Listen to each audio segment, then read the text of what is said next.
En septembre 2019, vous allez peut-être enseigner une nouvelle discipline, sciences numériques et technologies. Le programme officiel précise que chaque thème doit débuter par une présentation des repères historiques. Afin de faciliter la mise en œuvre de ce nouvel enseignement, les éditions de la Grave vous proposent une vidéo pour chacun des 7 thèmes du programme. Votre classe pourra ainsi découvrir ces repères historiques de façon vivante et attractive.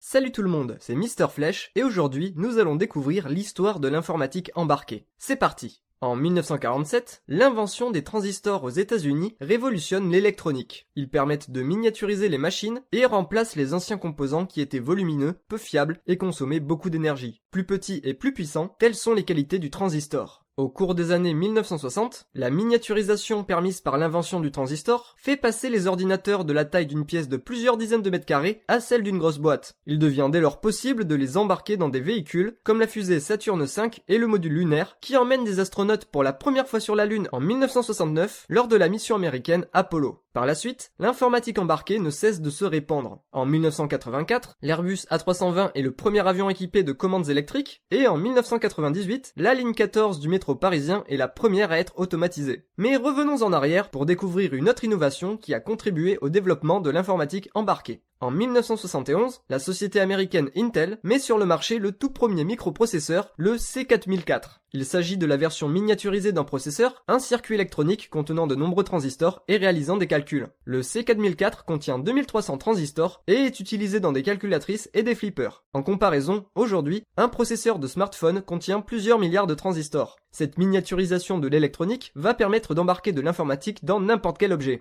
Ainsi, en 1982, le tout premier objet connecté apparaît aux États-Unis. Il s'agit d'un distributeur de Coca-Cola dans l'université Carnegie Mellon. Les étudiants en informatique avaient installé un capteur sur la machine, leur permettant de savoir si celle-ci était pleine ou non et si les canettes étaient fraîches. Pour avoir les informations, il leur suffisait de consulter ces données depuis un ordinateur connecté au distributeur via ARPANET. Qui aurait pensé que tant de créativité aurait émergé d'une simple envie de satisfaire sa consommation de soda ? En 1992, le tout premier smartphone est conçu sous le nom d'IBM Simon. C'est le premier mobile tactile qui combine plusieurs fonctions comme un service de messagerie, de fax, un assistant personnel et même un traitement de texte rudimentaire. Cependant, en 2007, une véritable rupture technologique survient dans le monde du smartphone avec le lancement de l'iPhone par Apple. Son écran tactile multipoint, capable de prendre en compte la position simultanée de plusieurs doigts, permet par exemple d'agrandir une photo. Aujourd'hui, les objets connectés sont de plus en plus nombreux, montres, téléviseurs, réfrigérateurs et même brosses à dents. Mais il faut voir plus grand. Il existe désormais des réseaux urbains connectés, tels que ceux de l'électricité, qui permettent de scruter la consommation d'énergie. Le futur verra probablement des villes connectées, dont les objets et les réseaux seront interconnectés pour leur permettre de réagir aux désirs et comportements de leurs habitants, mais aussi pour enregistrer leurs données. C'est déjà le cas des smartphones qui nous géolocalisent et peuvent nous proposer des services à proximité de notre position. Et voilà pour l'histoire de l'informatique embarquée. Ceci était la dernière vidéo, j'espère que les animations vous ont plu et je vous souhaite une bonne continuation dans votre parcours scolaire.